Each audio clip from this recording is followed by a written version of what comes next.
આપણી સાથે આજે મારુતિ સુઝુકી ઇન્ડિયાના માર્કેટિંગ અને સાથે સેલ્સના સિનિયર એડી શશાંક શ્રીવાસ્તવ જોડાઈ રહ્યા છે.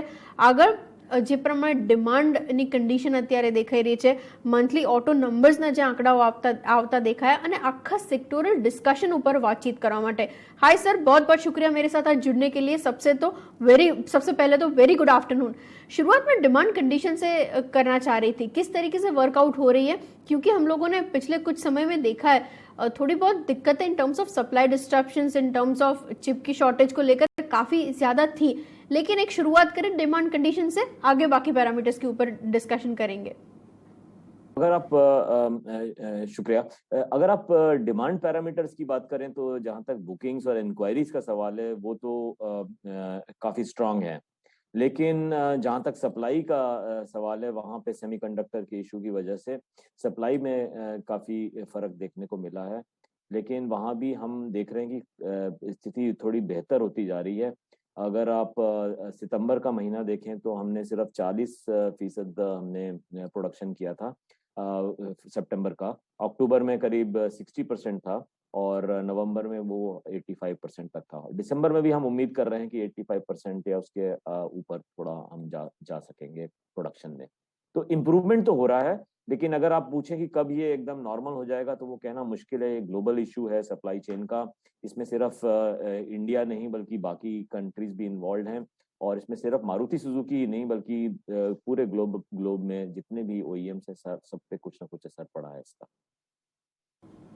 नहीं, आई अग्री सर. मुझे इसलिए डिस्कस करना था कि पूरे सेक्टर के ऊपर एक ओवरव्यू की बात करें. ग्लोबली भी ये प्रॉब्लम है ही, आई अग्री, लेकिन किस तरीके से एवरेज प्राइसेस के ऊपर ये इफेक्ट कर रहा है, क्योंकि रिसेंटली हम लोगों ने देखा है काफी कंपनीज की तरफ से प्राइस हाइक्स आते हुए दिखे भी हैं. आपने भी काफी प्राइस हाइक्स लिए हैं. अगर ये सिमिलर कंडीशन हम लोग देख रहे हैं, किस तरीके से वर्कआउट होता हुआ देखेंगे हम लोग ऑन एन एवरेज? इंडस्ट्री कैसे स्टेप्स ले रही है इसको मिटिगेट करने के लिए, ये जो प्रॉब्लम्स है थोड़ी बहुत कम्बैट करने के लिए, एक उसके ऊपर आपकी तरफ से चेक. चीजें हैं. एक तो सप्लाई का इशू है, दूसरा जो कमोडिटी प्राइसेस जिसका आपने जिक्र किया प्राइस इंक्रीज का. तो दो एक सेपरेट इश्यूज हैं. आपको सेमीकंडक्टर के बारे में तो मैंने बताया. आगे उम्मीद है कि इससे बेहतर होती जाएगी स्थिति. जैसे सितंबर से बेटर अक्टूबर था, अक्टूबर से बेटर नवंबर था, नवंबर से बेटर दिसंबर है, and so on. I hope it will keep improving. लेकिन जहां तक प्राइस हाइक का सवाल है, ये सही है क्योंकि हमने भी ये अनाउंस किया है स्टॉक एक्सचेंज में 2-3 दिन पहले फ्राइडे को कि हम जनवरी में प्राइस बढ़ाएंगे. और उसकी बुनियादी वजह यह है कि अगर आप लास्ट ईयर से कंपेयर करें जो कमोडिटी प्राइसेस हैं वो बहुत ज्यादा बढ़ गई हैं. उसमें बहुत बढ़ोतरी हुई है. आप स्टील के रेट देखिए, 38 रुपए किलो था जो 70-73 तक चला गया. हमारा जो क्वार्टर का जो रेट है इस बार का वो और बढ़ के 77 रुपए के लगभग हो गया. अगर आप कॉपर की बात करें तो कॉपर जो $5,300 टन होता था वो $10,300 पे भी गया, हल्का सा कम होके, लेकिन अब स्टेडी हो गया $9,800 के आसपास. वैसे ही एल्यूमिनियम है जो $1700-1800 टन का रेट होता था, आज की डेट में $2700-2800 पर टन हो गया है. या आप प्रेशियस मेटल्स की बात करें जो कि बहुत जरूरी कंपोनेंट हैं हमारे कैटलाइजर में, जिसकी वजह से हम जो एमिशन नॉर्म्स मीट करते हैं जैसे BS6 का, उसमें अच्छी क्वांटिटी में लगते हैं, उसका रेट भी बहुत हाई हो गया. अगर आप रोडियम देखें 16,000 रुपए से लेके वो 63,000 रुपए पर ग्राम तक पहुंच गया था. तो ये सब चीजों को देखते हुए जरूरी था प्राइस हाइक करना. लेकिन हमने लास्ट ईयर से कोई प्राइस हाइक इसलिए नहीं ली क्योंकि हमें लगा, क्योंकि जब कोविड से जब देश उभर रहा था, डिमांड वापस आ रही थी, as market leaders we said we should not take a price hike because we did not want to compromise the demand. हम डिमांड को से समझौता नहीं करना चाह रहे थे, हमने इसलिए प्राइस नहीं बढ़ाई, ये उम्मीद करते हुए कि आगे आने वाले दिनों में कमोडिटी प्राइसेस कम हो जाएंगी. लेकिन ऐसा हुआ नहीं, लिहाजा हमारे को प्राइस हाइक करनी पड़ी. जनवरी में हमने 1.4% प्राइस बढ़ाई, हमने अप्रैल में 1.6% बढ़ाई, हमने सितंबर में 1.9% बढ़ाई. कुल मिला के करीब 4.9% प्राइस बढ़ी है. लेकिन ये सफिशिएंट नहीं है, और सफिशिएंट इसलिए नहीं है क्योंकि जैसे मैंने आपको कमोडिटी प्राइसेस में बढ़ाया कि इसका इजाफा बहुत ज्यादा हुआ है, उसका असर बहुत ज्यादा होता है कमोडिटी प्राइस का. कोई भी ओईएम में, मैन्युफैक्चरर में लगभग 75 से 70% जो कॉस्ट होती है वो कोई ऑटो ओईएम की मटेरियल कॉस्ट पे डिपेंड करती है. तो अब वो इतना ज्यादा प्रेशर आ गया है कि और कोई चारा नहीं बचा है, जबकि हमें प्राइस हाइक लेनी पड़ेगी. Okay, agreed sir. अच्छा, एक idea in terms of production numbers भी, क्योंकि जितना डेटा मैं पढ़ रही थी, अक्टूबर जी में आपकी जो प्लांट प्रोडक्शन है उसका तकरीबन 60% था, नवंबर में 80 to 83% था, और दिसंबर में तो करेक्ट। जो एनालिस्ट मान रहे थे उससे भी बेहतरीन परफॉर्मेंस देखा है। करंट कंडीशन की अगर बात करते हैं, जो फेस्टिवल सीजन का एक इम्पैक्ट था वो काफी बेहतरीन तरीके से आता हुआ हम लोगों ने देखा है। एक idea, global demand versus domestic demand. I agree, supply disruption है, लॉन्ग वेटिंग पीरियड्स है, लेकिन उसके बावजूद ये डिमांड पर किस तरीके से इम्पैक्ट करता हुआ आप नियर टर्म में देख रहे हैं? एक आइडिया इसके ऊपर आप मुझे अगर एक्सप्लेन कर पाए हमारे दर्शकों के लिए। देखिए, अगर ये कोविड की जो ओमिक्रॉन वेरिएंट है उसकी स्थिति अगर नहीं बिगड़ती है और वहाँ पे थिंग्स कंट्रोल में रहती हैं, तो मुझे लगता है कि ये जो डिमांड है वो इसी तरह से स्ट्रांग आगे बनी रहेगी। क्योंकि अगर देश में इकोनॉमी जो अर्थव्यवस्था है अगर वो इस तेजी से ग्रो करेगी तो उसका बहुत अच्छा कोरिलेशन है ऑटोमोबाइल के साथ में।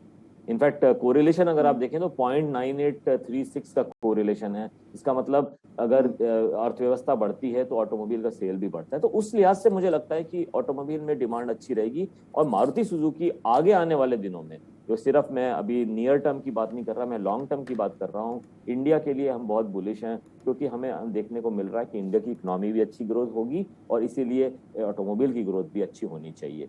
तो आगे आने वाले टाइम में मुझे लग रहा है कि unless there is some uncertainties like the Covid और some things become unknown at the moment, अगर ऐसा कुछ हो जाता है तब तो मुझे नहीं पता। लेकिन जिस तरह से हमारा रूरल मार्केट भी अच्छा परफॉर्म कर रहा है, मानसून नॉर्मल हुए, इकोनॉमी बाउंस बैक कर रही है, तो मुझे लग रहा है ये जो डिमांड जो हमें देखने को मिल रही है इंक्वायरीज और बुकिंग्स में, वो आगे भी ऐसी चलेगी।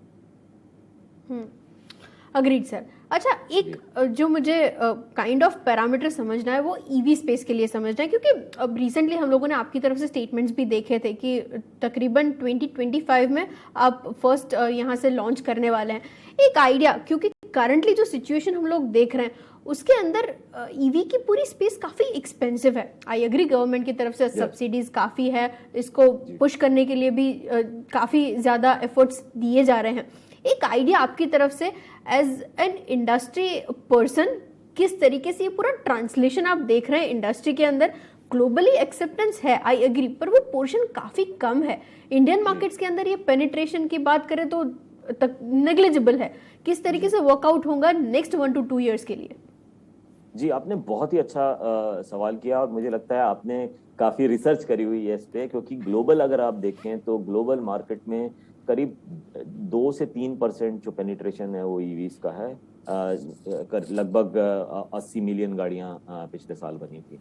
तो इसकी बेसिकली 3 वजह हैं और इंडिया में तो ये 0.5% से भी कम है। लास्ट ईयर जो 27-28 लाख गाड़ियां जो इंडस्ट्री में बनी, मैं 4 व्हीलर्स की बात कर रहा हूँ, मैं 2 व्हीलर और 3 व्हीलर की बात नहीं कर रहा हूँ। 4 व्हीलर्स में 27-28 लाख में करीब 5,000 गाड़ियां ईवीज की थी।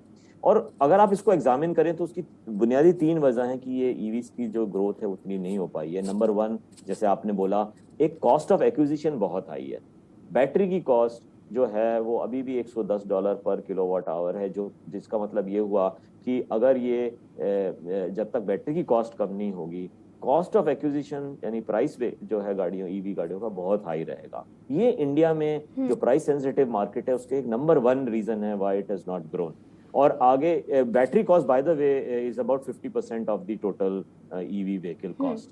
तो जब तक बैटरी कॉस्ट कम नहीं होगी ये प्रॉब्लम रहेगा। दूसरा, चार्जिंग इंफ्रास्ट्रक्चर जो है वो इंडिया में अभी डेवलप नहीं हुआ है। इनफैक्ट कई कंट्रीज में जहां डेवलप हो गया है वहां भी उतना पेनिट्रेशन नहीं है।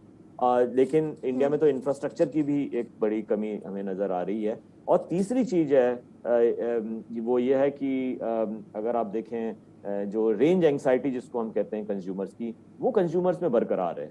रेंज एंग्जाइटी का मतलब ये कि अगर मैं कोई गाड़ी थोड़ी लॉन्ग डिस्टेंस पे ले जाता हूँ तो मुझे एक डर लगा रहता है कि कहीं मेरी बैटरी जो है उसका वो खत्म ना हो जाए, चार्ज खत्म ना हो जाए।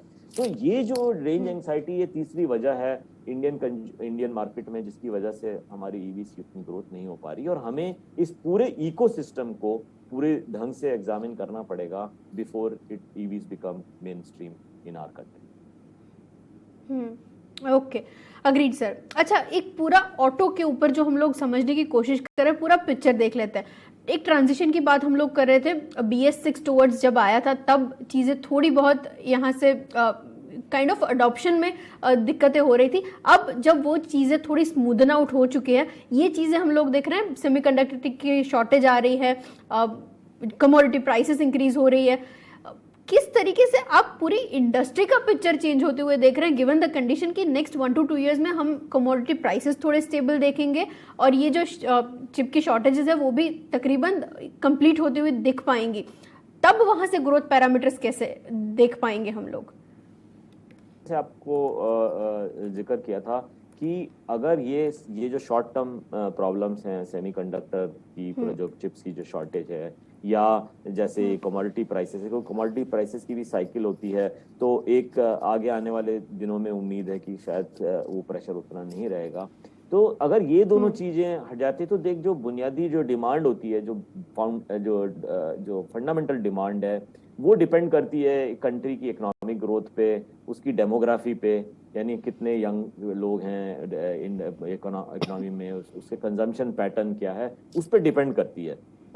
तो उस लिहाज से इंडिया में लॉन्ग टर्म के लिए जब ये सारी चीजें वो है, तो मैंने जैसे आपको पहले भी फरमाया कि ये इंडिया के लिए बहुत पॉजिटिव है। इंडिया की जो डेमोग्राफिक्स है वो बहुत ही अच्छी है, in the sense there are a lot of young workforce which is coming, जिनका एस्पिरेशन है, जिनकी ट्रांसपोर्टेशन की रिक्वायरमेंट है, और इसीलिए, और हमारा जो मोटराइजेशन है वो पर 1000 सिर्फ 25 है, जबकि जो बाकी देश हैं जहाँ पे ज्यादा डेवलपमेंट हो गया है वहाँ पे 800-900 इस रेंज में पर 1000 जो है पेनिट्रेशन है कारों का। तो अगर आप कारों का पेनिट्रेशन के हिसाब से देखें, या इकोनॉमिक ग्रोथ के हिसाब से देखें, या डेमोग्राफी के हिसाब से देखें, तो इंडिया में scope of growth of automobiles is huge, and that is why Maruti Suzuki is very bullish for the long term prospects of automobile in our country. Okay, agreed sir. और एक last चीज specially for Maruti, क्योंकि आपने कुछ दिन पहले यहाँ से तकरीबन 18,000 करोड़ का जो प्लान फाइनलाइज किया है नई मैन्युफैक्चरिंग फैसिलिटी के लिए हरियाणा के अंदर, कब तक वो हो पाएगा, किस तरीके से वर्कआउट होगा, एक अपडेट अगर आप हमारे दर्शकों के लिए दे पाएं।